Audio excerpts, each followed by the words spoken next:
కలిసి ఉండేదాని కొరకై దేవుడిచ్చినటువంటి అవకాశాన్ని బట్టి దేవుని స్తుతిస్తూ మీ అందరికీ కూడా వందనాలు తెలియజేస్తున్నాం.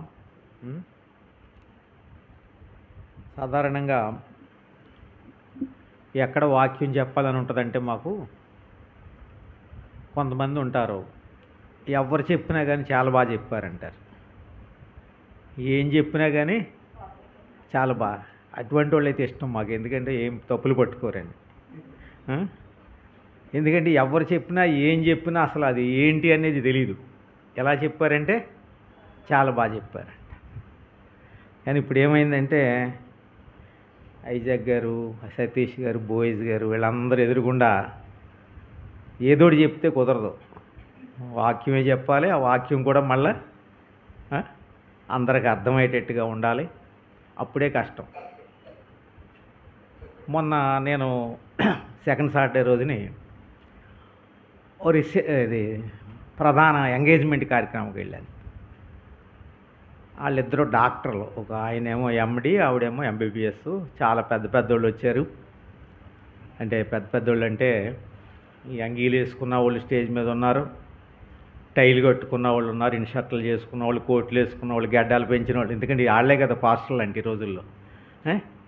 కానీ కాకపోతే ఒక్కళ్ళు కూడా షూ తీయలేదు. సరే, వాళ్ళందరూ మధ్యలో నన్ను కూడా పైకి పిలిచారు. వెనకాల ఎక్కడో కూర్చున్న తర్వాత అందరికీ తల 10 నిమిషాలు ఇచ్చారు. నేను 5 నిమిషాల్లోనే ముగించాను. చివరిలో ఒక ఆయన లేచాడు. ఎవరు చెప్పినా కానీ లోదన్ పాస్టర్ గారు ఏమంటున్నాడంటే, చాలా అద్భుతమైన మాటలు చెప్పినారు, వచ్చిన వాళ్ళందరూ కూడా అద్భుతమైన మాటలు చెప్పారు అన్నాడు. మరి ఎందుకో నేను చెప్పినప్పుడు ఆ పదం వాడలేదు. అప్పుడు టైం అయిపోయింది అనుకున్నాడో లేకపోతే మరి ఏంటో తెలియదు. కానీ సరే, నా మాటలు అద్భుతంగా లేవు కాబోలనుకున్నాను. లాస్ట్లో వాళ్ళ బంధువు ఒక ఆయన నిలబడ్డాడు. ఆయన కూడా పాస్టర్ అట ఎక్కడో. అందరూ చెప్పారు, అందరూ మంచి మాటలే చెప్పారు. కానీ డేవిడ్ రాజు గారు చెప్పింది అనుభవంతో చెప్పారు, ఆత్మీయంగా చెప్పారు అన్నాడు ఆయన. అని చెప్పి ఏ సహవాసం ఉండని అడిగాడు. హెబ్రోన్ అండి మాది అన్న. మీరు చెప్పేటప్పుడు అనుకున్నానండి నేను హెబ్రోన్ అని అన్నాడు. అంటే మిగిలిన వాళ్ళందరూ అద్భుతమైన మాటలు చెప్పారు, కానీ మనకు అవి ఏమీ రావు. సింపుల్గా 5 నిమిషాలే, బైబిల్లో 3 ప్రధానాలు ఉన్నాయి అని ఆ 3 చదివించేసి నేను ఆగిపోయాను అంతే. వాటి అర్థం ఏంటి అనేది.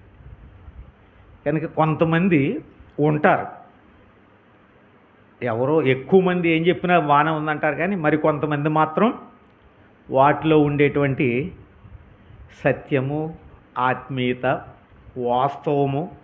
బైబిల్లో బెరయా అనే సంఘం ఉంది. పౌలు చెప్పిన తర్వాత కూడా ఆ మాటలు అలా ఉన్నాయో లేదో అని వాళ్ళు ఏం చేసేవారట, మరలా పరిశీలించేవారట. ఈయన చెప్పిందంతా కూడా. సో వాక్యాన్ని మనము ఎరగాలి, గ్రహించాలి, అర్థం చేసుకోవాలి. ఎక్కడ ఆత్మీయత ఉంది, వాక్యానుసారంగా ఉంది అనేది తేడాగా ఉండాలి. గట్టిగా అరిచిన వాళ్ళు గట్టిగా చెప్పినట్టు కాదు, నోరు లేని వాళ్ళు నెమ్మదిగా చెప్పినట్టు కూడా కాదు. సరే, మరి ఈ సమయం కొరకు అందరము కలిసి 115వ కీర్తన 12వ వచనం చదువుకుందాం. 115, 12వ వచనం అందరము చదవగలిగిన వాళ్ళందరూ చదవండి. 115, 12 చదువుదాం. యెహోవా మమ్మును మరిచిపోలేదు, ఆయన మమ్మును ఆశీర్వదించును, ఆయన ఇశ్రాయేలును ఆశీర్వదించును, అహరోను వంశస్థులను ఆశీర్వదించును. ఒక్క మాటే పైన 12వ వచనంలో ఉన్నది ఏంటంటే, యెహోవా మమ్మును మరిచిపోలేదు, యెహోవా మమ్మును మర్చిపోలేదు అని ఇశ్రాయేలీలు చెప్తున్నారు, దేవుని ప్రజలు చెప్తున్నారు. మనం అందరము కూడా అలా చెప్పగలమా? ఏమని? దేవుడు మమ్మును మర్చిపోలేదు. దేవుడు మమ్మను మర్చిపోలేదు అనే విషయంలో చిన్న మాటలో మనము ఆ వాక్యం యొక్క ఆలోచన తీసుకుంటే, ఆ గ్రహింపు తీసుకుంటే అక్కడ ఏమంటే మనం చూసేది ఒకటి, ఆయన మంచితనం కానీ, ఆయన కృప కానీ, ఆయన ప్రేమ కానీ, లేదంటే ఆయన దయ, ఆయన వాత్సల్యత, ఇవేమీ మారిపోలేదు అని ఒక అర్థం వస్తుంది. ఇవేమీ మారిపోలేదు. ఆయనకి ఏ గుణలక్షణాలు అయితే ఉన్నాయో, ఏ స్వభావం అయితే ఉందో అది దేవుడు ఏమీ మార్చుకోలేదు. మా విషయమై యెహోవా మమ్మును మరిచిపోలేదు అనే మాట వస్తుంది. ఒకవేళ మరొక తలంపు తీసుకోవాలనుకుంటే, దేవుడు మర్చిపోకుండా మనం జ్ఞాపకం చేసుకోవటానికి మనం ఏపాటి వారం అసలు? దేవుడు మర్చిపోకుండా మనల్ని జ్ఞాపకం చేసుకుంటానికి ఈ సృష్టి అంతట్లో మనం ఎక్కడ? ఆకాశం ఉంది, భూమి, సూర్యుడు, చంద్రుడు, నక్షత్రాలు, ఇంకా మనం చూస్తే సముద్రాలు, నదులు, దేశంలో ప్రపంచంలో అనేకమైనటువంటి వింతలు, రమ్యమైనటువంటి ప్రదేశాలు ఎన్ని లేవు? మనుషులు వేల కొలదే వెళ్ళి చూసేటువంటి, ప్రయాసపడి ఖర్చు పెట్టుకుని వెళ్ళేటువంటి ప్రదేశాలు ఎన్నో ఉన్నాయి. అలాగే మరి జంతువులు, పక్షులు, పురుగులు ఎన్నో రకాలు ఉండగా వీటన్నిటిని గురించి రాయలేదు. వాటన్నిటినీ జ్ఞాపకం చేసుకుంటున్నాడని రాయలే. మరి ఏమనుంది? నీవు మనుషుని జ్ఞాపకం చేసుకొనుటకు వాడేపాటివాడు, నరపుత్రుని దర్శించుటకు వాడు 8వ అధ్యాయంలో ఉంటుంది ఆ మాట, కీర్తనలో. కనుక ఇప్పుడు సృష్టి అంతా ఉంటుండగా, అద్భుతాలు, ఆశ్చర్యకార్యాలు ప్రపంచంలో ఉంటుండగా, వాటన్నిటినీ కాదని దేవుడు ఎవరిని జ్ఞాపకం చేసుకుంటున్నాడట? మనుష్యుని జ్ఞాపకం చేసుకుంటున్నాడు. కనుక ఇప్పుడు ఇశ్రాయేలు ప్రజలు ఏం చెప్తున్నారంటే, యెహోవా మమ్మును మరిచిపోలేదు, ఆయన మమ్మును మనము ఎన్నికైన వారం కాకపోయినా, ఎన్నిక చేయదగినటువంటి వారము కాకపోయినా ఆయన మనల్ని జ్ఞాపకం చేసుకుంటున్నాడు. ఏమీ కారణం? ఎందుకు దేవుడు ఇక్కడ మనం 115వ కీర్తన 12వ వచనంలో రాయబడినట్టు ఇశ్రాయేలు ప్రజలు ఏమన్నారు? యెహోవా మమ్మును మరిచిపోలేదు. ఆయన ఎంత మహిమ కలిగిన వాడైనా, ఎంత ప్రభావం కలిగిన వాడైనా, ఎంత శక్తి కలిగిన వాడైనా, ఆకాశ మహాకాశములు పటజాలని వాడైనా, చూసారా, ఆయన మహిమ, ఆయన తేజస్సు, ఆయన ప్రభావం, ఆయన ఐశ్వర్యం, ఆయన గొప్పతనం, ఆయన బలం, ఆయన శక్తి, ఇవన్నీ వాక్యంలో చూస్తూ వచ్చినప్పుడు వీటన్నిటి మధ్య మనం ఎవరమండి అసలు జ్ఞాపకం చేసుకుంటాకి? యెహోవా మమ్మును మర్చిపోలేదు అని ఇశ్రాయేలీయులు చెప్తున్నారు. వింత గొలిపే సందర్భాలు ఎన్నున్నప్పటికీ మర్చిపోవట్లేదట.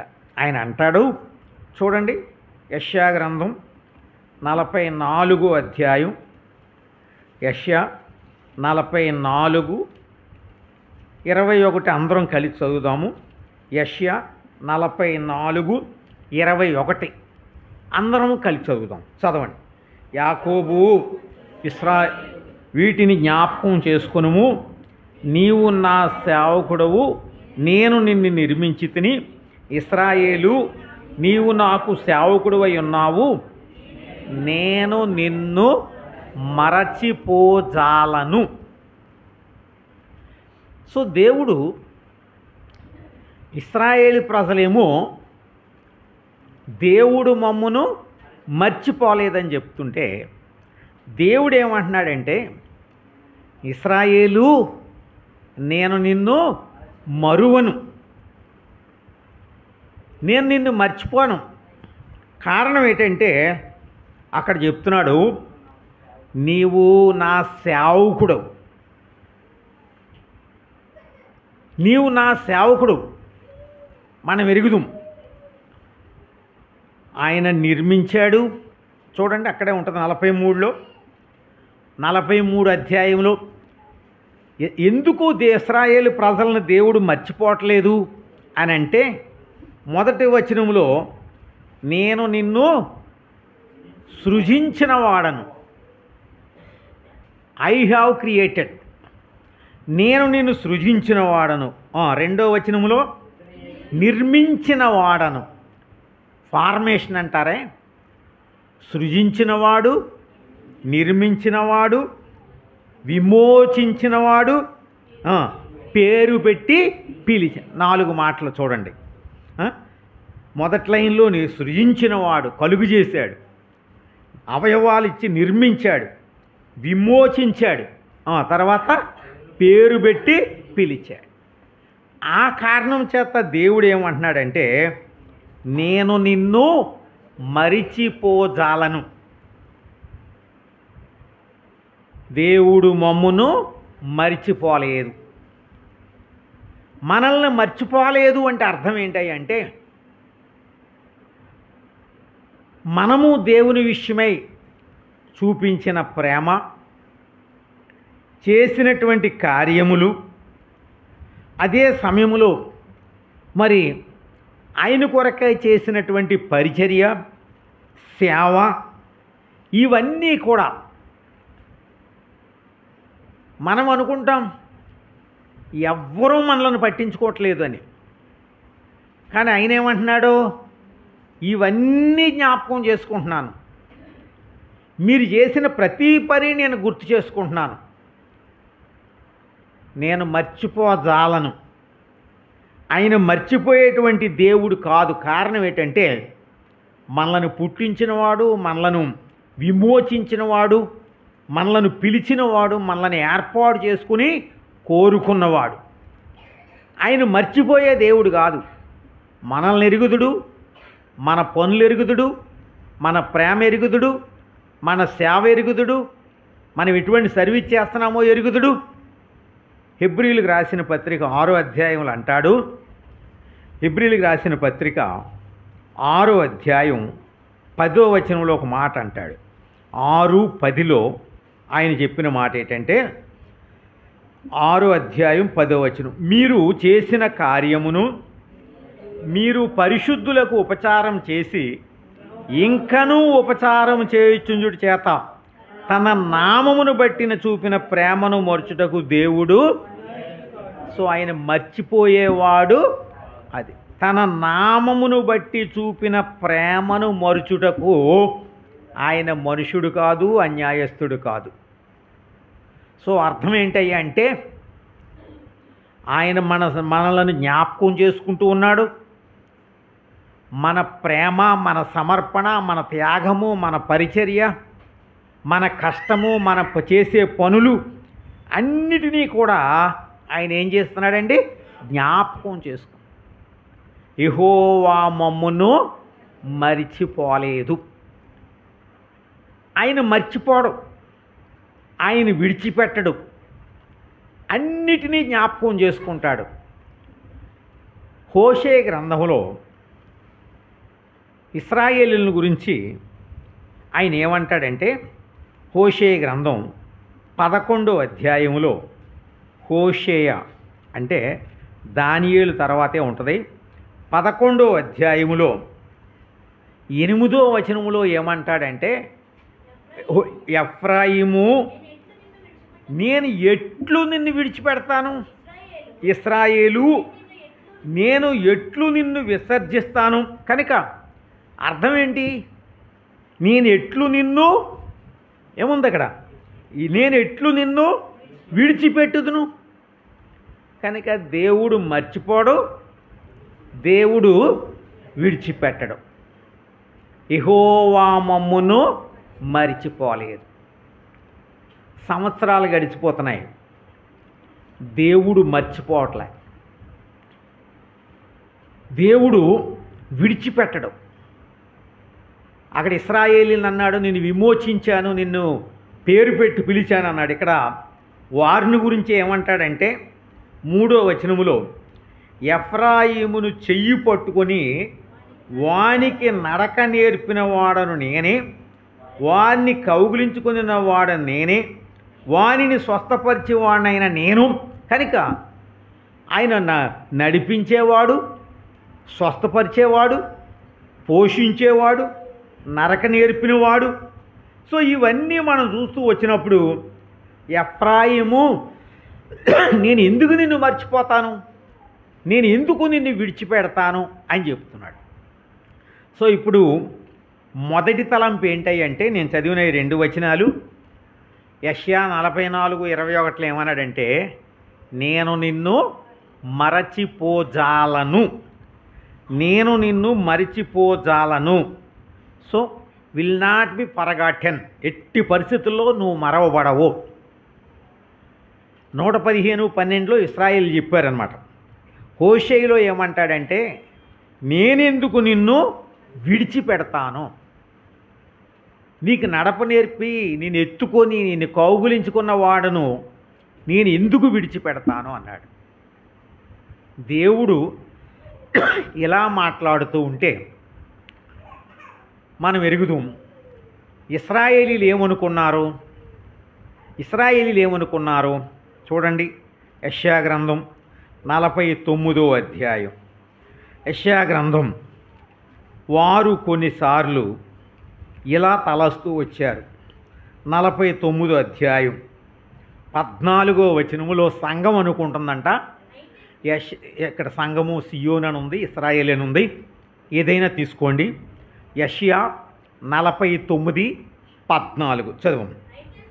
సియోను, యెహోవా నన్ను విడిచిపెట్టి ఉన్నాడు, ప్రభువు నన్ను మరిచి ఉన్నాడని అనుకొనుచున్నది. దేవుడేమో నిన్ను విడిచిపెట్టను, నేను నిన్ను మరవను, నిన్ను జ్ఞాపకం చేసుకుంటాను అని చెప్తుంటే, ఇక్కడ సంఘం ఏమనుకుంటుందంట, ఇశ్రాయేలీలు ఏమనుకుంటున్నారంటే, ప్రభువు నన్ను మర్చిపెట్టాడు. ఎందుకు అలా అనుకున్నారు? అక్కడ దేవుడు మర్చిపోయాడు అని అనుకుంటా కారణం ఏంటి చెప్పండి? వాళ్ళకు వచ్చినటువంటి ఆ కష్టాలు, వాళ్ళకు వచ్చిన ఇబ్బందులు, మనము ఆ అక్కడంతా కూడా చూస్తూ వస్తే నానా రకాలైనటువంటి పరిస్థితులు గుండా వాళ్ళు తీసుకొని పోబడినప్పుడు కన్నీరు, దుఃఖము, బాధ, వేదన, ఏడుపు, వీటన్నిటి గుండా తీసుకొని పోయినప్పుడు వాళ్ళు ఏమనుకుంటున్నారండి? ఏమనుకున్నారు? దేవుడు మమ్మను విడిచిపెట్టాడు, ప్రభువు నన్ను, దేవుడు అంటూనే ఉన్నాడు. తల్లి బిడ్డను మరవనట్లుగా తర్వాత 15వ వచనంలో ఉంది ఆ మాట. స్త్రీ తన గర్భమున పుట్టిన బిడ్డను కరుణింపకుండా తన చంటి పిల్లను మరుచునా, వారైనా మరుచుదురు కానీ కనుక దేవుడు మరవడు. ఇది మొదటి తలంపు. ఎట్టి కష్టాలు గుండా మనం వెళ్ళినా, ఎన్ని అనుభవాలు గుండా వెళ్ళినా, వ్యాధులు, బాధలు, రోగాలు, తెగుళ్ళు, లేదంటే మరణాలు, రకరకాలైనటువంటి పరిస్థితులు, ఎన్ని పరిస్థితులు గుండా వెళ్ళినా ఇక్కడున్న వాగ్దానం ప్రకారం, ఆయన యొక్క స్వభావము, ఆయన లక్షణం ప్రకారం వారైనా మరుచుదురు కానీ నేను నిన్ను మరవను. సరే, ఇది మొదటిది. ఆయన మర్చిపోడు. ఆయన మర్చిపోయేటువంటి దేవుడు కాదు, జ్ఞాపకం చేసుకుంటాడు. అయితే మనము మనకుండే పరిస్థితులను బట్టి, మనం వెళ్ళినటువంటి అనుభవాలను బట్టి దేవుడు మర్చిపోయాడు అనుకుంటాం.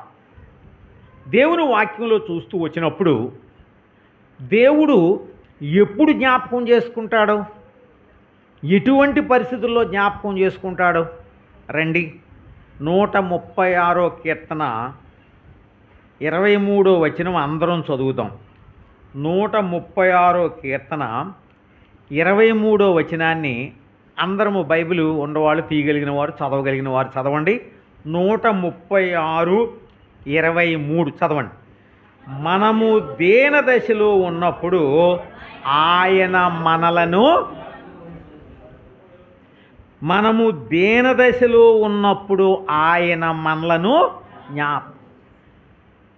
నేను నిన్ను మరవను అని చెప్పినటువంటి దేవుడు, నేను నిన్ను మరిచిపోరాలను అని చెప్పిన దేవుడు, నేను ఏ విధంగా నిన్ను విడిచిపెడతాను అని చెప్పిన దేవుడు, వారైనా మరుచుదురు కానీ నేను నిన్ను మరవనని చెప్పినటువంటి దేవుడు ఎప్పుడయ్యా ఆయన జ్ఞాపకం చేసుకునేది మరి అని అంటే, ఇక్కడ ఏం చెప్తున్నాడంటే, మనము దేన దశలో ఉన్నప్పుడు ఆయన మనలను, అంటే లో ఎస్టేట్ అని వాడాడు ఇంగ్లీష్లో. అంటే బాగా లీస్ట్కి వెళ్ళిపోయినప్పుడు, ఏ ఆశ ఏ విధమైనటువంటి నిరీక్షణ లేనప్పుడు, చూసారా, కృంగుదలలో బాధలో ఉన్నప్పుడు, మనము దేన దశలో ఉన్నప్పుడు ఆయన మనలను జ్ఞాపకము చేసుకుని. ఉదాహరణ కొరకు చూస్తే, ఇశ్రాయేలు ప్రజలు నిర్గమాకాండం 2-3 అధ్యాయాల్లో చూస్తూ వచ్చినప్పుడు వారు చాలా భయంకరమైనటువంటి పరిస్థితుల గుండా వెళుతూ ఉన్నారు. మొదటి అధ్యాయం 10వ వచనంలో ఏముందంటే, ఐగుప్తీయులు చాలా యుక్తిగా ప్రవర్తించారంట ఇశ్రాయేలు ప్రజల మీద. ఆ 10వ వచనంలో ఉంటుంది ఆ మాట, వారి ఎడల యుక్తిగా జరిగించుదము రండి. సో చాలా కుయుక్తితో వాళ్ళు ప్రవర్తిస్తున్నారు. 11వ వచనములో వారి మీద పెట్టిన భారములు. సో కుయుక్తిగా ప్రవర్తించి విపరీతమైనటువంటి భారం పెడుతున్నారు. 12వ వచనములో వారిని శ్రమ పెట్టిన కొలది అని ఉందండి. అంటే నేను అంతా చదివే 10వ వచనంలోనేమో కుయుక్తిగా నడుచుకుంటున్నారని ఉంది. 11వ వచనంలో వారి మీద పెట్టిన భారములను ఉంది. 12వ వచనంలోనేమో వారిని శ్రమ పెట్టిన కొలది అని ఉంది. 13వ వచనంలోనేమో ఐగుప్తీయులు కఠినముగా సేవ. అప్పుడు ఇశ్రాయేలీల పరిస్థితి మనం గమనిస్తే, ఈ 4 అనుభవాలు చూసిన తర్వాత చాలా బాధలో ఉన్నారు, చాలా ఇబ్బందులు పడుతున్నారు. 2వ అధ్యాయం 23వ వచనంలోకి వచ్చేటప్పటికి, ఇశ్రాయేలీలు తాము చేయుచున్న వెట్టి పనులను బట్టి నిట్టూర్పులు, ఏమీ చేయలేరు, ఎదిరించలేరు, కొట్లాడలేరు, ధర్నాలు చేయలేరు. ఎందుకంటే పరాయి దేశంలో ఉన్నారు. వారు చేయుచున్న వెట్టి పనులను బట్టి నిట్టూర్పులు విడుచుచూ గడుపుతున్నారు కాలం. ఇదండి ఇశ్రాయేలు యొక్క స్టేట్ ఆఫ్ కండిషన్. అంటే అర్థం ఏంటంటే, వారి యొక్క దీన దశ, వారి హీనమైన పరిస్థితి, కఠినమైనటువంటి సేవ చేస్తున్నారు. వాస్తవంగా వాళ్ళ ఉద్యోగం ఏంటంటే గొర్రెలు మేపుకోవటం. కానీ అక్కడ ఏం పని చేస్తున్నారు వాళ్ళు? ఐగుప్తులో ఏం పని చేస్తున్నారు? ఇటుకలు చేస్తున్నారు. వాళ్ళ పని వేరు, వాళ్ళ చేత చేయించుకున్న పని వేరు. దెబ్బలు కొడుతున్నారు, ఇబ్బందులు పెడుతున్నారు, కఠినమైనటువంటి పరిస్థితులు. అయితే ఇక్కడ ఆదరణతో కూడిన ఒక మాట ఉంది. ఎందుకంటే దేవుడు ఏమన్నాడంటే, నేను నిన్ను మరవను. దీనదశలో, హీనదశలో, ఏ నిరీక్షణ లేకుండా, నిట్టూర్పు అంటే ఏడవడానికి కూడా శక్తి లేకుండా మూలుగుతూ ఉన్నప్పుడు కూడా ఏం చేశాడండి దేవుడు? 7వ వచనం ఎవరైనా చదవండి. 7వ వచనం మరియు 3వ అధ్యాయం 7వ వచనం. యెహోవా ఇట్లనెను, ఐగుప్తులోనున్న ఇది మొదటిది. వాళ్ళ బాధపడుతూ ఉంటే, వాళ్ళ శ్రమ పడుతూ ఉంటే, వాళ్ళ నిట్టూర్పులు విడుస్తూ ఉంటే, నేను నిన్ను మరువను అని చెప్పినటువంటి దేవుడు, నిన్ను విడువను అని చెప్పినటువంటి దేవుడు, ఒకవేళ తల్లి అయినా వరుసగా నేను విడిచిపెట్టనని చెప్పిన దేవుడు ఏం చేశాడటండి? ఏం చదివారు? నా ప్రజల బాధను నిశ్చయముగా నేను మర్చిపోయే దేవుడు కాదు. నా ప్రజల బాధను నిశ్చయముగా ఇశ్రాయేలీలనే చూస్తున్నాడా, మనల్ని కూడా చూస్తున్నాడా? చెప్పండి. మనల్ని కూడా. ఎందుకంటే నిన్ను మరవను, నిన్ను విడువను, నిన్ను కలుగు చేశాను, నిన్ను విమోచించాను, నిన్ను పేరు పెట్టి పిలిచాను, నువ్వు దేవుని బిడ్డవు. కనుక ఇక్కడ ఏం చెప్తున్నాడంటే, వారు శ్రమలో ఉన్నప్పుడు, దీనదశలో ఉన్నప్పుడు వారి ప్రజల బాధను నిశ్చయముగా చూచితిని. చదవండి రెండోది.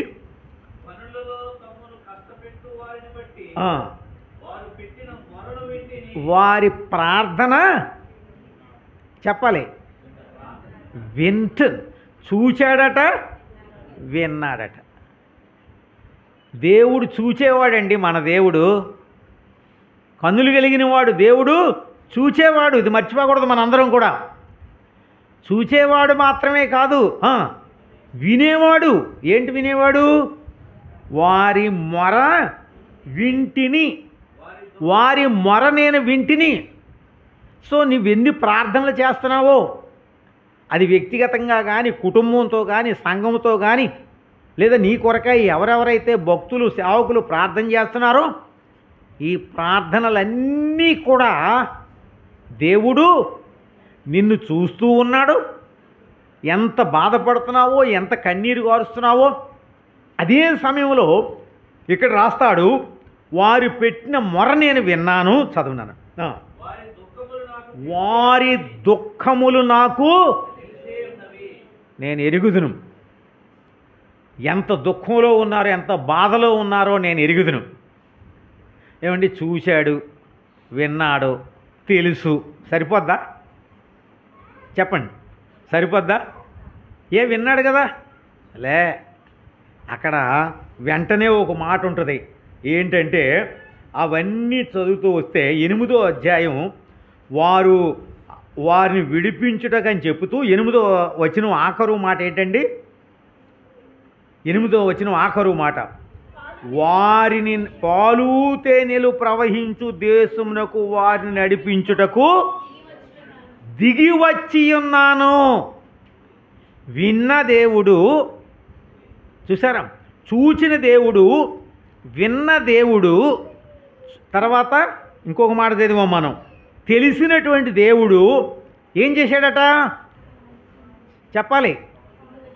పాలు తేనెలు వారిని నడిపించుటకు నేను ఎక్కడికి?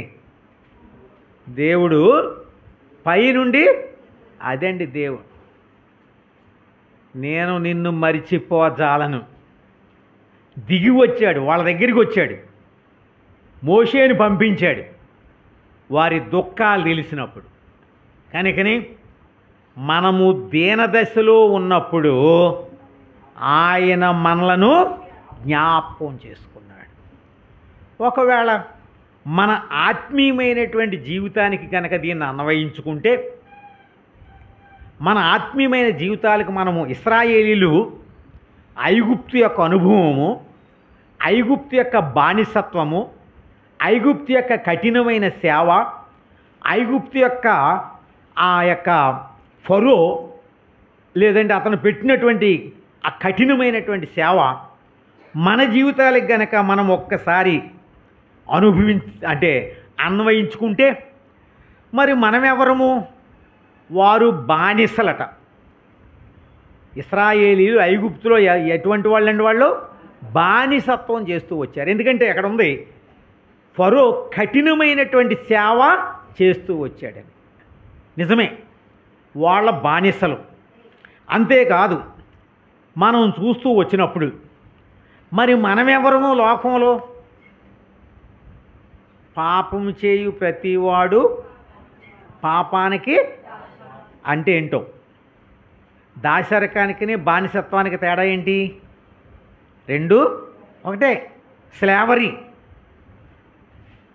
వాళ్ళేమో ఫరోకు దాసులు, మనమేమో పాపానికి దాసులు.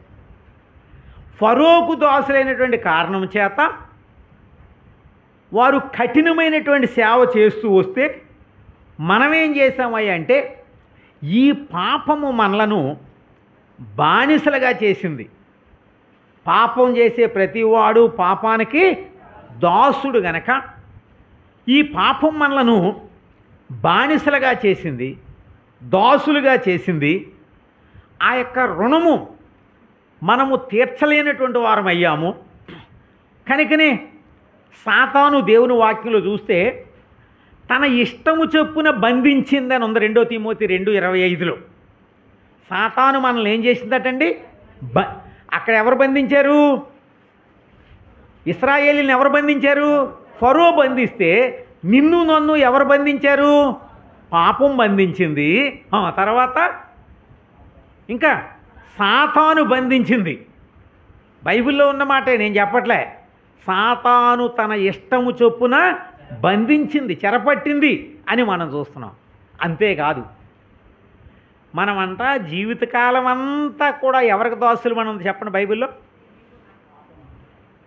పాపం అయిపోయింది, సాతాను అయిపోయింది. ఇంకోటి ఉంది, హెబ్రీ పత్రిక 2:14 ఎవరికి దాసులు మనం ఉంటారు చెప్పండి? అయ్యో, హెబ్రీ పత్రిక చదువుతారు ఎవరైనా? జీవితకాలమంతయు మరణ భయము చేత. అర్థమైంది ఇప్పుడు? ఇప్పుడు దేనికి దాసులు మనం? పాపానికి దాసులు, తర్వాత సాతానుకు దాసులు, ఆ తర్వాత మరణానికి దాసులు. ఇశ్రాయేలీలు ఫరోకు దాసులు. మీరు నేను కూడా ఈ పాపానికి, మరణానికి, సాతానుకు దాసులమైనటువంటి కారణం చేత దేవుడి నుండి దూరం అయ్యాం. దేవుని యొక్క నీతిని మనం పోగొట్టుకున్నాం. కనుక మరి వాక్యంలో రాయబడినట్లుగా దేవుడు భూలోకమును చూచినప్పుడు అది చెడిపోయి ఉండెను. భూమి మీద సమస్త శరీరులు తమ మార్గములను చెరిపివేసుకునిండ్రి.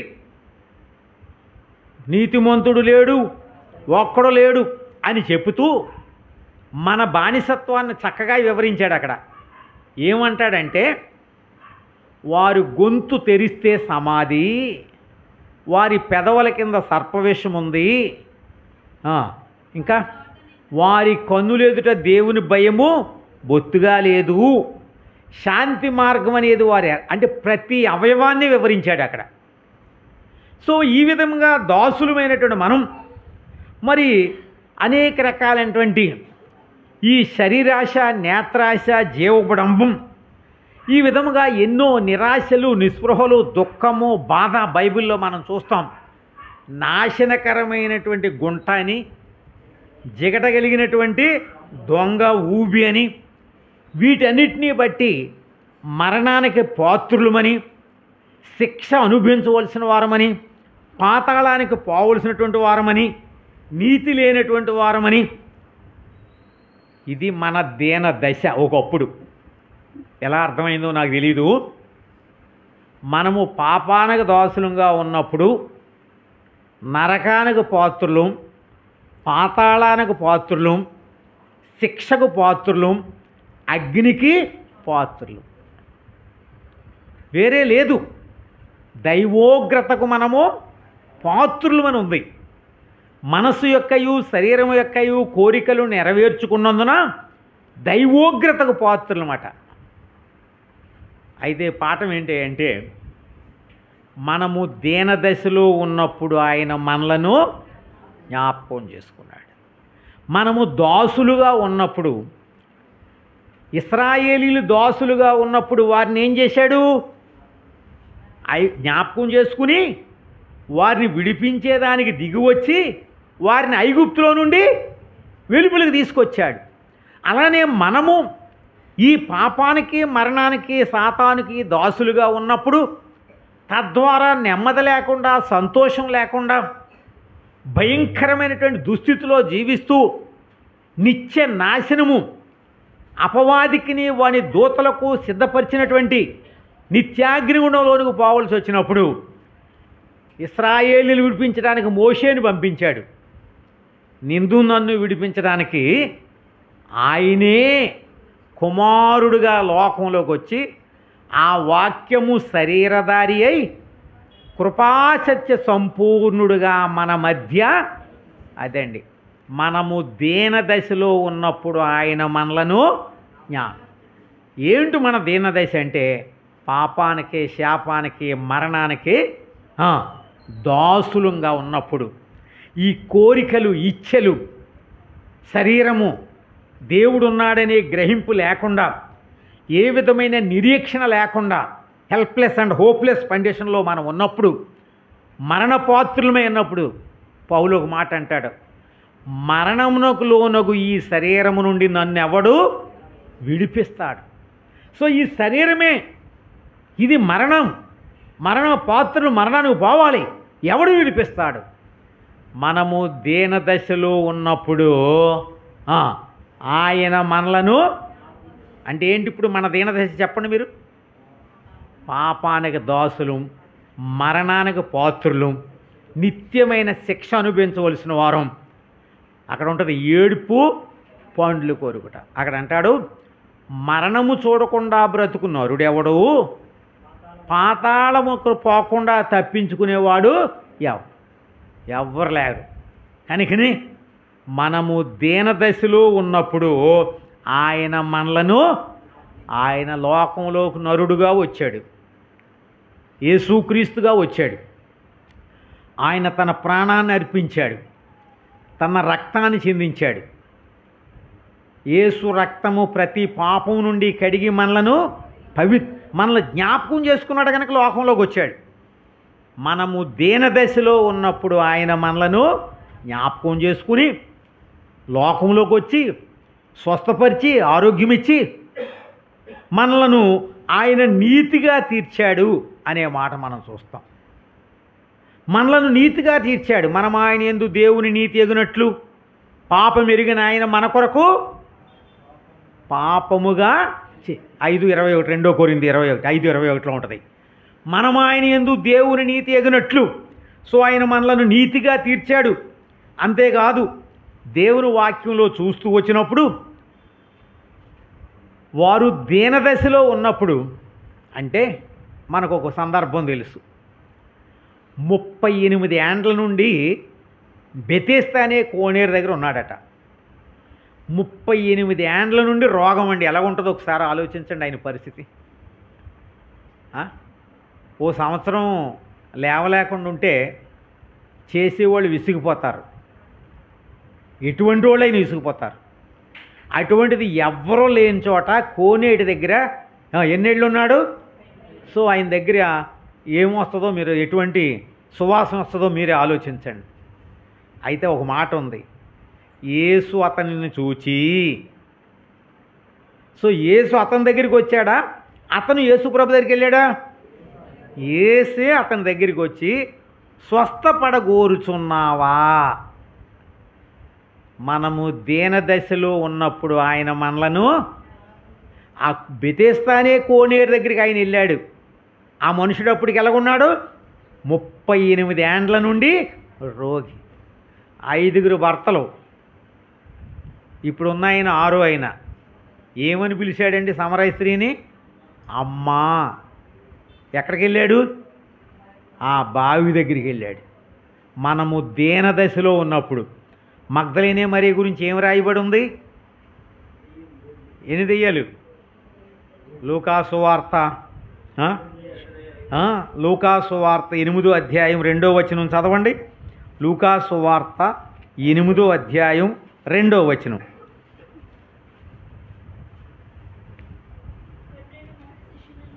లూకాసు వార్త అదేనా 8 12 మంది శిష్యులను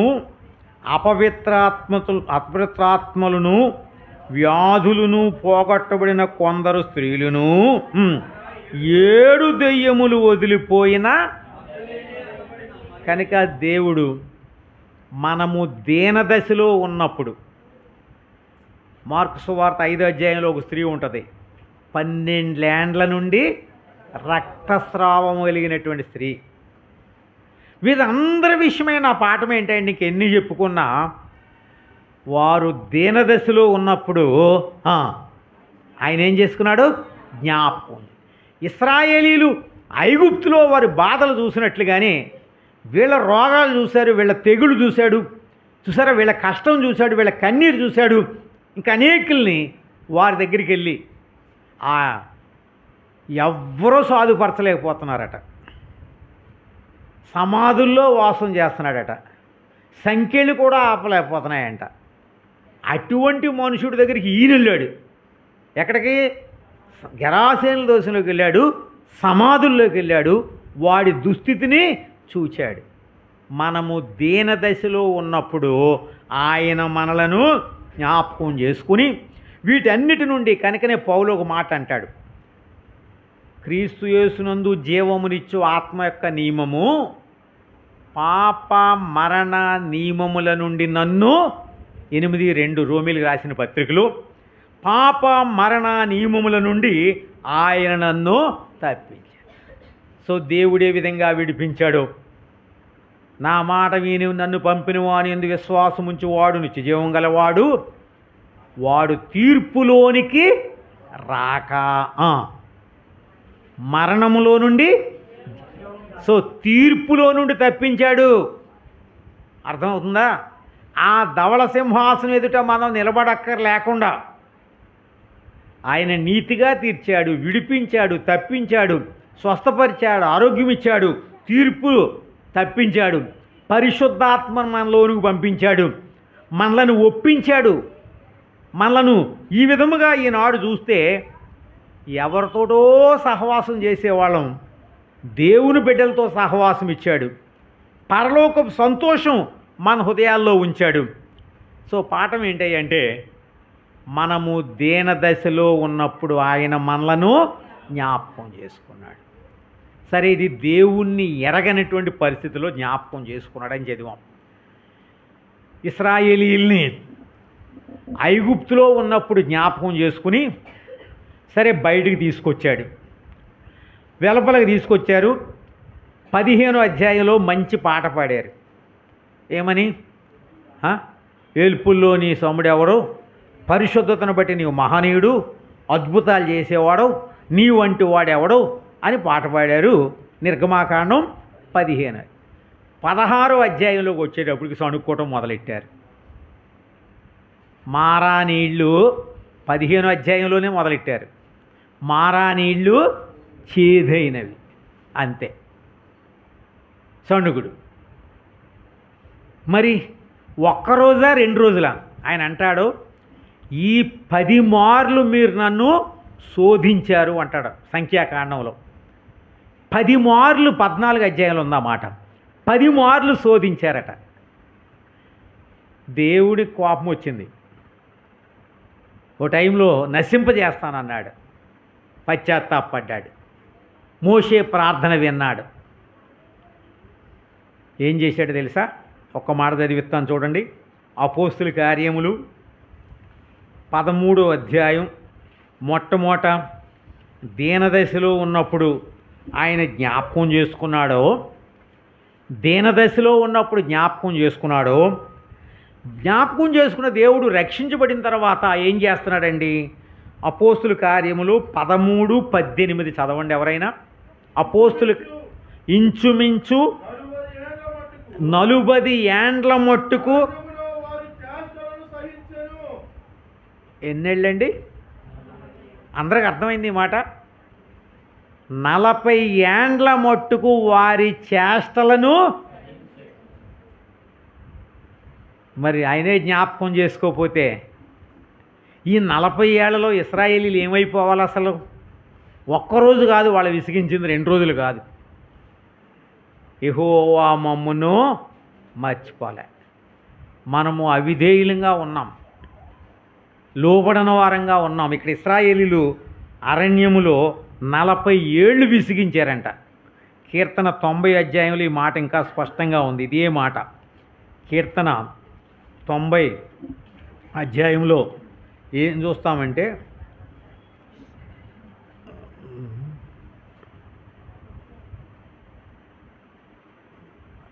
13వ కాదు మనం అయ్యో కాదు ఒక్కసారి నేను పొరపడ్డాను. ఆయన కాదు 95 10వ వచనం 95:10 40 ఏండ్ల కాలము ఆ తరము వారి వలన చాలండి. ఎన్నేళ్ళు విసిగించారండి వాళ్ళు? 40 ఏండ్లు విసిగించారు.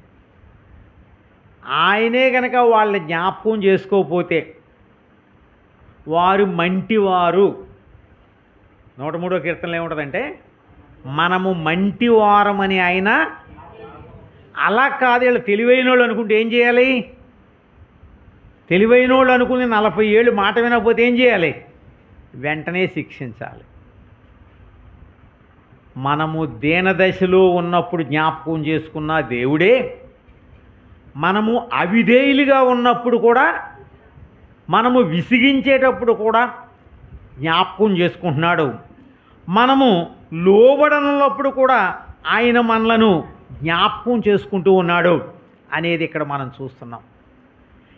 ఇశ్రాయేలీలట 40 ఏండ్లు విసిగించారట. 40 ఏండ్లు ఆ తరం వారి వలన నేను విసిగిపోయాను అంటున్నాడు.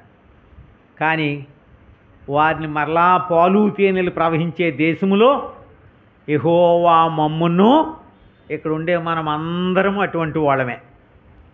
ఎన్ని మార్లు విసిగిస్తున్నాం, ఎన్ని మార్లు ఆయన మాట వినట్లేదు, ఎన్ని పర్యాయాలు ఆయన బాధ పెడుతున్నాం, ఆయన దుఃఖ పెడుతున్నాం. అయినప్పటికీ యెహోవా మమ్మును మరిచిపోలేదు. గమనించండి, మనము దీనదశలో ఉన్నప్పుడు, దేవుణ్ణి ఎరగని వారంగా ఉన్నప్పుడు, దేవునికి లోబడని వారంగా ఉన్నప్పుడు ఆయన మర్చిపోలేదు, విడిచిపెట్టలేదు. దేవుణ్ణి ఎరిగిన తర్వాత అవిధేయులంగా ఉన్నప్పుడు, తిరుగుబాటు చేసేవారం ఉన్నప్పుడు, విసిగించే వారంగా ఉన్నప్పుడు కూడా ఆయన మనలను మర్చిపోలేదు, విడిచిపెట్టలేదు. ఇంకా మనం గమనిస్తూ వస్తే మరికొన్నిసార్లు మన యొక్క పరిస్థితులను బట్టి చూడండి, దావీదు ఒక ప్రార్థన చేస్తున్నాడు. 13వ కీర్తనలో దావీదు ఏమని ప్రార్థన చేస్తున్నాడంటే 13వ కీర్తన మొదటి వచనం, 13వ కీర్తన మొదటి వచనం, యెహోవా ఎన్నాళ్ళ వరకు నన్ను మర్చిపోవుదువు, నిత్యము మరచెదవా, ఎంతకాలము విముఖుడివైందువు, ఎంతవరకు నా మనసులో నేను చింతపడుదును, ఎంతవరకు నా హృదయములో పగలంతయు సో మొదట్లైన ఏంటి? ఎన్నాళ్ళ వరకు నన్ను. కొన్నిసార్లు దేవుడు మనల్ని ఇంటెన్షనల్గా విడిచిపెడతాడు. అర్థమైందా? అంటే కావాలని దూరంగా ఉంటాడు. విడిచిపెట్టడం అంటే ఆయన ఇకప్పుడు మనం ప్రార్థన వినదు. ఒకదాని తర్వాత ఒకటి దుఃఖము, బాధ, వేదన, కన్నీరు ఎడు చూసినా కానీ. ఇంట్లో ఎప్పుడూ ఎదురు తిరగని వాళ్ళు, భార్యకు భర్తకు అప్పుడే రావచ్చు, పిల్లల మాట వినకపోవచ్చు, సంఘంలో ప్రాబ్లమ్స్ రావచ్చు, లేదా రకరకాలు ఈ వ్యాధులు, బాధలు, కష్టాలు ఒక్కటి కాదు, అన్నీ ఒకదాని తర్వాత ఒకటి వస్తాయి. మనకేమనిపిస్తుంది? దావీదుకి అనిపించిందంట. ఏమని? దేవుడు మర్చిపోయాడు అని. అందుకని ఏమని ప్రార్థన చేస్తున్నాడు? ఎన్నాళ్ళ వరకు నన్ను. మరి దావీదుకే అనుభవం వచ్చినప్పుడు మనకు రాదండి? సో దేవుడు నా ప్రార్థన వింటలేదు, దేవుడు సంతోషం పోగొట్టుకున్నాం, సహవాసం పోగొట్టుకుంటున్నాం, నెమ్మది లేదు, అన్ని పరిస్థితులు ఒకేసారి ఒకదాని వెంబడి. అప్పుడు మనకు అనుమానం వస్తుంది, దేవుడు ఉన్నాడా, ఉంటే నాతో ఉన్నాడా, నన్ను నేను విడిచిపెట్టేశాడా, చూసారా, ఇవి వాస్తవమే. ఇక్కడ మనం జ్ఞాపకం చేసుకుంటూ ఒక మాట చదువుదామా. హబక్కూకు అని ఉంటుంది 770వ పేజీలో. చూడండి, హబక్కూకు గ్రంథం పాత నిబంధనలో 770వ పేజీలో అక్కడ భక్తుడు అదే ప్రార్థన చేస్తున్నాడు. కొన్నిసార్లు భక్తులందరికీ ఇదే అనుభవం ఇచ్చాడు. 770వ పేజీలో 2వ వచనం చదువుతారు. 770 చదవండి. యెహోవా నేను మొరపెట్టినను నీవు ఎన్నాళ్ళు ఆలకింపకయుందువు. మరి దేవుని దాసుడే మొరపెట్టినప్పుడు దేవుడు ఆలకించకపోతే, చూసారా, హబక్కూకు లాంటి భక్తుడు మొరపెట్టినప్పుడు దేవుడు ఆలకించలేదట. ఏంటి మనకు ఉండబటువంటి అనుభవాలు? దేవుని బిడ్డలకు ఉండవా? దావీదుకుంది అనుభవం, ఇంకెవరికి ఉంది? హబక్కూకు ఉంది. మీకు నాకు లేవా?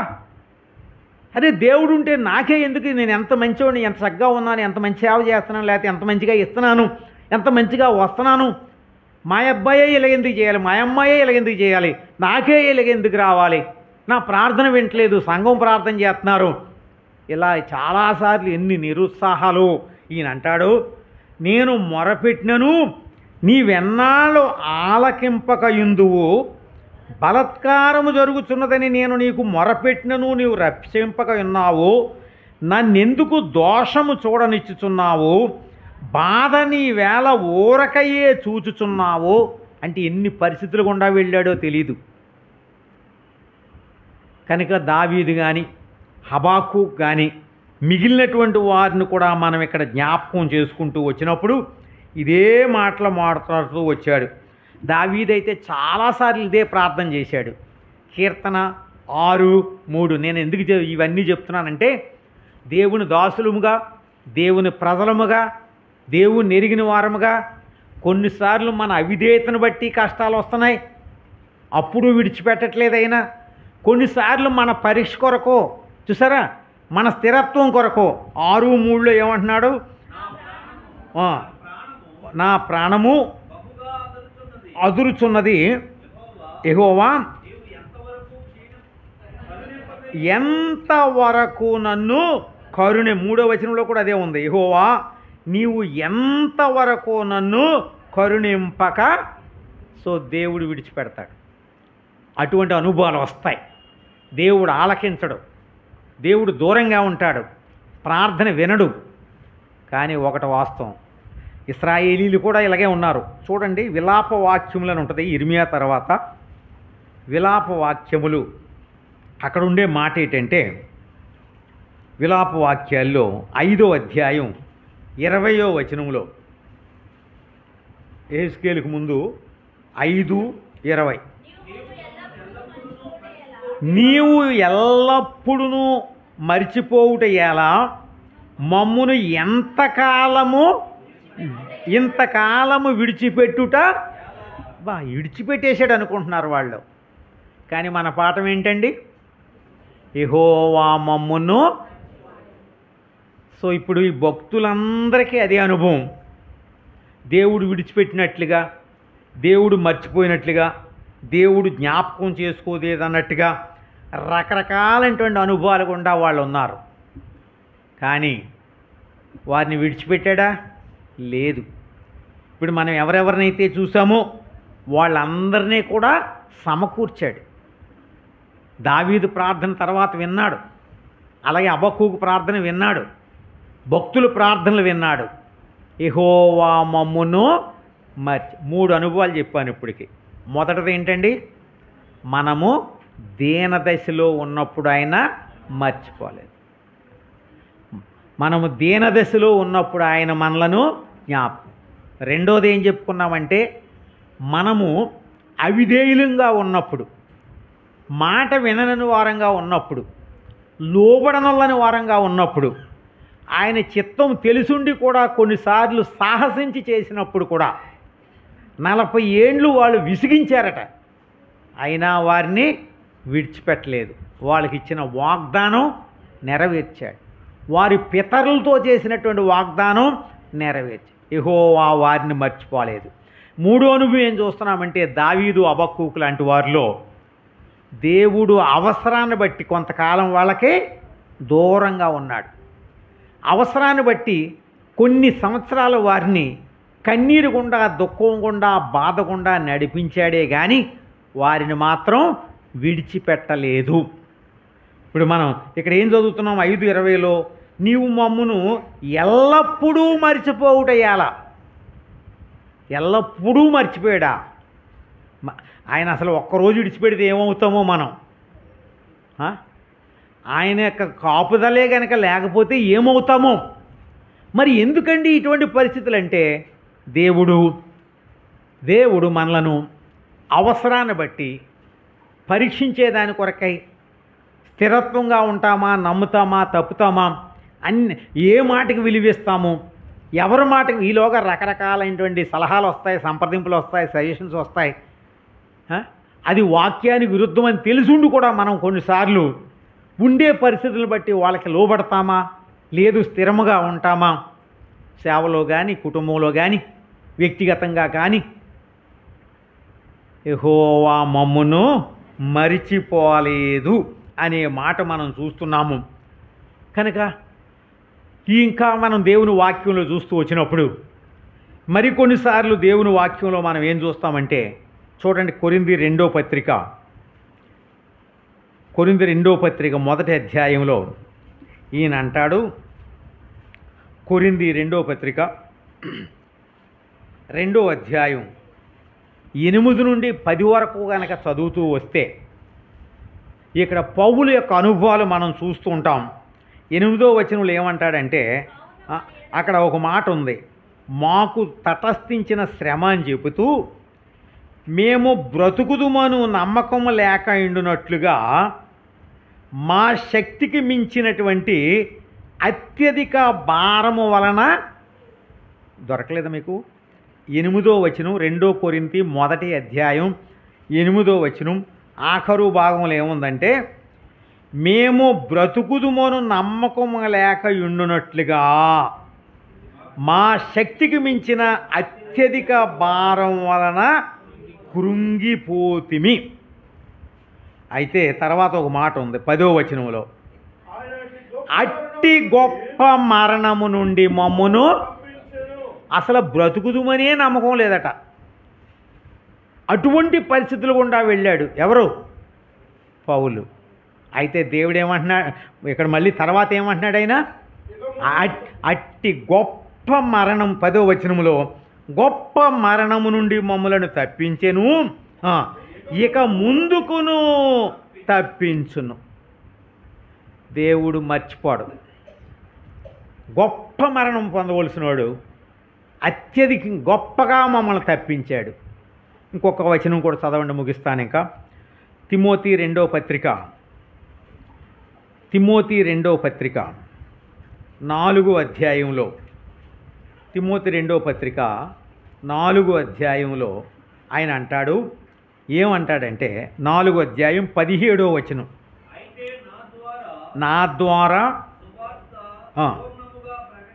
నా ద్వారా సువార్త పూర్ణముగా ప్రకటింపబడు నిమిత్తమును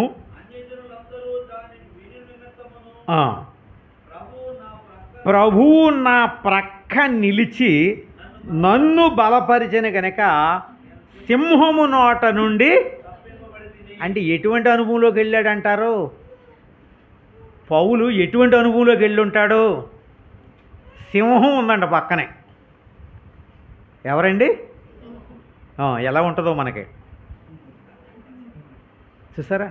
సింహము నోట నుండి నేను తప్పింపబడి తిని. కారణం, దేవుడు మమ్మును మర్చిపోలేదు. లేకపోతే సింహం నోట్లోకి వెళ్ళినోడు ఎలా తప్పించబడతాడండి? దేవుడు మమ్మును, అక్కడ చక్కటి మాట ఏంటంటే, ప్రభువు నా ప్రక్కన నిలిచి, కింద రిఫరెన్స్ ఇచ్చి ఏమన్నాడంటే, నా పక్షముగా ప్రభువు ఉన్నాడు కనుక తప్పించబడ్డాను. ఇది అనేకుల యొక్క అనుభవం గత కాలంలో. కనుకనే పౌలు అంటాడు, దేవుడు మమ్మను మర్చిపోలేదు. గొప్ప మరణం వచ్చింది, అట్టి గొప్ప మరణం నుండి ఆయన మమ్మను తప్పించాడు. ఇక్కడ సింహం వచ్చింది, సింహము నోట్లో నుండి నన్ను తప్పించాడు. కారణం, యెహోవా మమ్మును అన్యులుగా ఉన్నప్పుడు మర్చిపోలేదు, అవిధేయులుగా ఉన్నప్పుడు మర్చిపోలేదు, లేదంటే మరి దేవుడు మనలను పరీక్షించినప్పుడు మర్చిపోలేదు. నానా విధమైనటువంటి శ్రమలు, గొప్ప శ్రమలు మన మీదకు వచ్చినప్పుడు కూడా దేవుడు మనలను, ఎన్ని అనుభవాలు, ఎన్ని వ్యాధులు, ఎన్ని బాధలు లోకంలో, ఎన్ని రకాలైనటువంటి పరిస్థితులు గుండా దేవుడు మనల్ని తీసుకెళ్తున్నాడు. ఇక అక్కడ ఇంకొక మాట అన్నాడండి, 18వ వచనం కూడా చదవండి. అది ప్రభు నిరీక్షణ ఏంటంటే, దేవుని బిడ్డలకు ప్రభువు ప్రతి దుష్కార్యము నుండి, మన లోకంలో ఉన్నాం, ఇవన్నిటి గుండా వెళుతున్నాం, భయం లేదు. ఎందుకంటే ఆయన మనలను మర్చిపోడు. వారైనా మరుచుదురు కానీ నేను నిన్ను మరవనని చెప్పిన దేవుడు ప్రతి దుష్కార్యము నుండి నన్ను తప్పించి పరలోక రాజ్యము చేరినట్లు ఆ రోజు వరకు అన్నమాట దాని అర్థం. అది ఏ రోజు వరకు అండి? ఏ రోజు వరకు జ్ఞాపకం చేసుకుంటాడట? పరలోక రాజ్యము. ఇది కృతజ్ఞత. నేను చెప్పినవన్నీ మీకు ఎలా అర్థమైనవో నాకు తెలియదు, కానీ మొదటిది, మనము దీన దశలో ఉన్నప్పుడు, అంటే పాప అపరాధముల చేత చచ్చిన వారమై నీతికి దూరంగా ఉన్నప్పుడు ఆయన మనలను జ్ఞాపకం చేసుకున్నాడు. అంత మాత్రం చేత మనం పరలోకంలోకి వెళ్ళిపోలే, రక్షించబడ్డామే. కానీ ఎన్నిసార్లు విసిగించామో దేవుణ్ణి, మాటలు, చూపులు, తలంపులు, ప్రవర్తన, నైజము, స్వభావము మారదు, ఎన్నేండ్లైనా మారదు. ప్రభు ఓర్చుకుంటూ వచ్చాడు, విడిచిపెట్టలే. విసిగిపోయినప్పటికీ కూడా సహించాడట 40 ఏండ్లు. ప్రభు మమ్మును మర్చిపోలే. మనలను పరీక్షించినప్పుడు కూడా విడిచిపెట్టలేదు, అప్పగించాడు పరీక్షలకి, అప్పుడు ఆయన విడిచిపెట్టలేదు.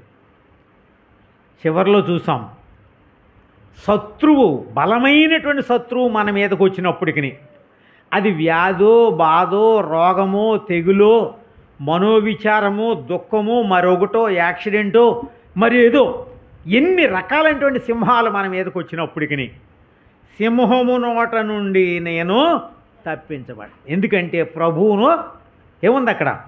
నా ప్రక్కన నిలిచి. సింహం ఒకవైపు ఉంటే దేవుడు ఇంకొక వైపు ఉన్నాడు. ప్రభువు నా పక్షముగా నుండి అక్కడ నన్ను బలపరిచెను గనక, మాట చూస్తారు కదా, ప్రభువు నా పక్షముగా నుండి నన్ను బలపరిచెను గనక నేను సింహము నోట నుండి అని చెప్తూ, చివరగా 5వ అనుభవం ఏంటంటే, పరలోక రాజ్యం చేరేటంత వరకు కూడా ఆయన ఏం చేస్తాడట? తప్పిస్తూ ఉంటాడట, రక్షిస్తూ ఉంటాడట. పరలోక రాజ్యం చేరేటంత వరకు కూడా యెహోవా మమ్మును మర్చిపోలేదు, ఆయన మమ్మును ఆశీర్వదించును, ఇశ్రాయేలు వంశస్థులను ఆశీర్వదించును. పిన్నలనేమి పెద్దలనేమి ఆయన యందు భయభక్తులు గల వారిని ఆయన ఆశీర్వదించు. కనుక దేవుడు మర్చిపోలేదు. తొట్టిల్లకుండా మనల్ని కాపాడుటకు, తన మహిమెదుట ఆనందముతో నిలబెట్టుటకు శక్తి గల మన రక్షకుడు. ఆ మాట గుర్తుపెట్టుకోవాలి. ఎవరండి? మన ప్రభువు. ఆయన దగ్గర నిలబెట్టగలిగినటువంటి శక్తి కలిగినటువంటి రక్షకుడు. పౌలు అంటాడు, ఆయనకు అప్పగించిన దానిని ఆ దినము వరకు కాపాడగలడని నేను రూఢిగా నమ్ముచున్నాను. నమ్మకం ఉందా? దేవుడు బలపరుస్తాడు, దేవుడు విడిచిపెట్టడు, దేవుడు కాపాడతాడు. ఇశ్రాయేలు చెప్తున్నారు, ఆయన మమ్మును చెప్పండి, మర్చిపోయారు. ఆయన మమ్మును మర్చిపోలేదు. ఆయన ఇశ్రాయేలుని ఆశీర్వదించును, అహరోను వంశస్థులను ఆశీర్వదించును, తన యందు భయభక్తులు గల వారిని ఆశీర్వదించును. అక్కడ రాస్తాడో, ఇట్టి స్థితి గలవారు ధన్యులు. దేవుడు ఎవరినైతే మర్చిపోలేదో వారు ధన్యులు. సో మనం ఇంకా కొత్త సంవత్సరంలోనే కాదు, కొత్త నెలలోనే కాదు, అనుదినము మన భారం భరిస్తూ అనుదినము కూడా నూతనమైన వాత్సల్యతను చూపిస్తున్నాడు కనుక, కొన్నిసార్లు భక్తులు ఎంతకాలం మర్చిపోతావు, ఎంతకాలం విడిచిపెడతావు అన్నారు, కానీ వాళ్ళు మర్చిపోలేదు. వాళ్ళ పరిస్థితులను బట్టి అలా మాట్లాడారే కానీ తర్వాత వారే ఎరిగినారు. అలాగే మనము ఎప్పుడైనా ఏదైనా అని ఉంటే కనుక మనము క్షమించమని అడగాలి. ఆయన మనలను మర్చిపోలేదు. మనల్ని ఏం చేస్తాడు? ఆశీర్వదిస్తాడు. ఆ దినం వరకు కూడా భద్రపరుస్తాడు. మరి ప్రార్థన చేసుకుందాం. దేవుడు వారిని కాపాడిన దాని కొరకు మరి ఐజాక్ గారు ముందు ఆరాధన చేసిన తర్వాత చివరి ప్రార్థన ఆయన నడిపిస్తాడు.